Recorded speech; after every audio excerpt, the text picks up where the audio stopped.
ज्योति के पिताजी सब्जी बेचते थे। उनकी तबीयत अक्सर खराब रहा करती थी। इस कारण शाम के समय ज्योति उनका काम संभाल लेती थी। एक दिन वह सब्जी बेच रही थी। एक लड़का तरुण उसके ठेले पर आया। तरुण का उस पर दिल आ गया। मन में सोचा कि कितनी प्यारी सी लड़की है, काश ऐसी लड़की मेरी जीवन साथी हो। ज्योति ने उससे पूछा, क्या सोच रहे हो, कुछ चाहिए क्या? तो तरुण ने जवाब दिया, ओह हाँ, मैं भूल गया था। आधा किलो पालक और 1 किलो आलू चाहिए। ज्योति ने सब्जी तोलकर दे दी। अब तो तरुण रोज ज्योति को देखने के बहाने से सब्जी खरीदने आने लगा। एक दिन ज्योति के पिताजी से तरुण ने कहा, मैं आपकी बेटी को बहुत पसंद करता हूँ और उससे शादी करना चाहता हूँ। ज्योति के पिताजी ने उससे पूछा, क्या काम करते हो? तो तरुण बोला, पढ़ा लिखा हूँ लेकिन अभी बेरोजगार हूँ, नौकरी ढूंढ रहा हूँ।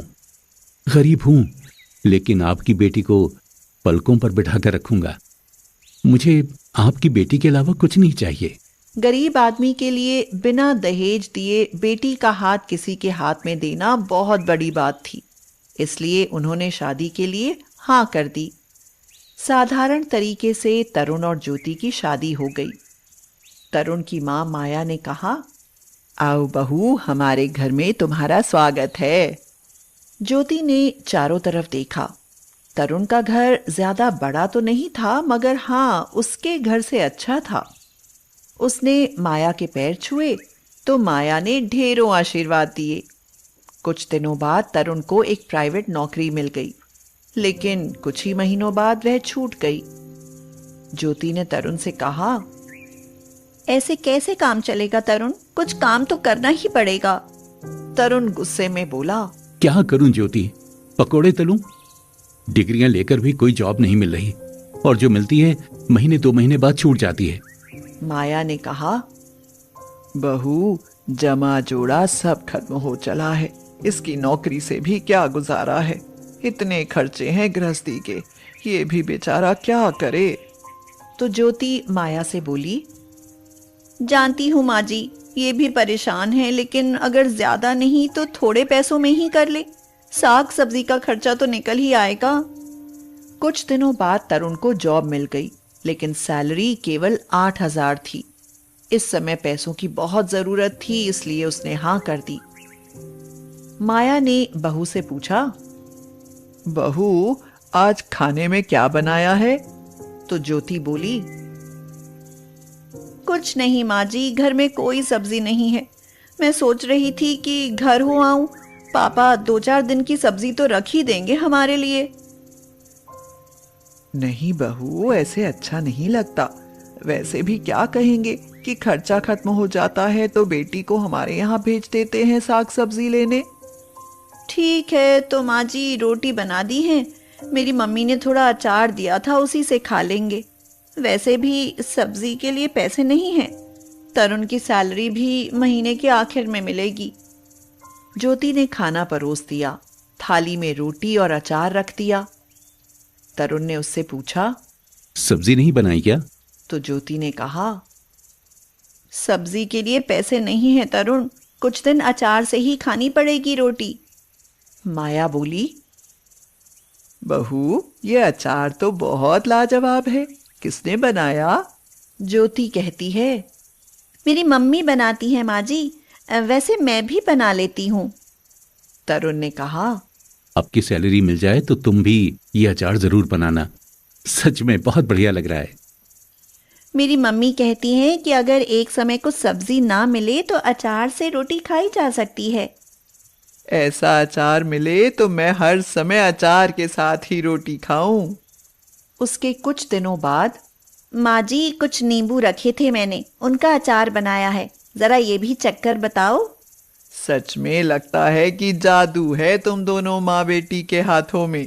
जो कोई खाए उंगलियां चाटता रह जाए। एक बात बोलूं? कहो ज्योति। मैं सोच रही थी कि इस तरह के अचार बनाकर बेचना शुरू कर दूं। वैसे भी हम दोनों सास बहू घर में सारा दिन खाली ही तो बैठी रहती हैं। इस बहाने समय भी कट जाएगा और हमारी आमदनी भी हो जाएगी। तुम तो बड़ी समझदार हो बहू। लेकिन मुझे अचार बनाना नहीं आता। तरुण हाँ तो कहे, मैं आपको फिर सब सिखा दूंगी। ठीक है, इस महीने की सैलरी आने दो, फिर तुम अचार बना लेना। ज्योति खुश हो गई। वह 1 तारीख का इंतजार करती रही। तरुण की सैलरी मिलते ही वह कुछ अचार के मसाले, आम, गाजर, मूली, नींबू खरीद लाई और फिर दिखा दी अपनी कारीगरी। उसने अपनी सास की मदद से कई तरह के खट्टे मीठे अचार बनाए। तरुण ने ज्योति से पूछा, अचार तो बन गया ज्योति, लेकिन तुम इसे बेचोगी कहाँ? तो ज्योति ने कहा, ये तो हमने सोचा ही नहीं। इस पर माया बोली, हम ये अचार बाजार में बेचेंगे, और कहाँ बेचेंगे। दोनों सास बहू अचार के डिब्बे लेकर बाजार में चली गईं। अचार लो, आम का लो, नींबू का लो, गाजर मूली का लो। एक औरत ने उनसे पूछा, बहन जी कैसे दिया है अचार? तो ज्योति ने कहा, 80 रुपए किलो। अरे ये तो बहुत सस्ता है, 30 रुपए किलो तो आम ही हो रहे हैं। इसकी तो खुशबू से ही मुंह में पानी आ रहा है, पता नहीं खाने में कैसा होगा। पहले चखिए फिर खरीदिए। वाह, मजा आ गया। जैसी खुशबू वैसा अचार। लाओ 1 किलो दे दो, हमारी बहू प्रेग्नेंट है, खाएगी तो उसका मन अच्छा हो जाएगा। उस दिन उनका सारा अचार बिक गया। सास बहू दोनों के चेहरे खुशी से खिल गए। वैसे ज्यादा फायदा नहीं हुआ था क्योंकि अचार उन्होंने सस्ते में बेचा था, लेकिन एक उम्मीद की किरण नजर आई कि उनका काम चल निकलेगा। ज्योति ने माँ जी से कहा, माँ जी आप सब्जियां काटिए, तब तक मैं मसाला बनाती हूँ। तो माया बोली, बहू आज कुछ ज्यादा अचार बनाएंगे। अब वो हर हफ्ते अचार बनाकर बेचने लगी। एक दिन दुकानदार ने उन्हें रास्ते में टोकते हुए कहा, क्या बात है तरुण की माँ, अचार बाजार बेचने जाती हो, कभी मुझसे नहीं कहा? नहीं तो एक दिन में 10 किलो अचार तो मेरी दुकान पर भी बिक जाता। तो माया ने उससे कहा, कोई बात नहीं भाई साहब, अगले हफ्ते हम आपको भी अचार दे देंगे। ठीक है, कितने रुपए किलो बेचना है ये बता देना, और उससे ऊपर जो कमाई होगी वो मेरी होगी। ठीक है काका। अचार ज्यादा बिकने लगा और अब दोनों सास बहू के वश में नहीं था इतना काम करना, इसलिए अब उन्होंने मदद के लिए 2 लड़कियां रख लीं। ज्योति ने माया से कहा, माँ जी मेरे मन में एक विचार आ रहा है। बाजार और दुकान पर हमारे ग्राहक बढ़ते जा रहे हैं, लेकिन हमारी कोई पहचान नहीं है। क्यों ना हम अपने अचार को एक पहचान दें? वो कैसे? वो ऐसे कि अब हम अपना अचार खुला नहीं बेचेंगे। अब हम उसको खुद तोलकर 1 पाव, आधा किलो और 1 किलो के डब्बों में पैक करेंगे, जिसका एक नाम होगा, सास बहू का अचार। हम इसे थोक की दुकानों तक पहुंचाएंगे।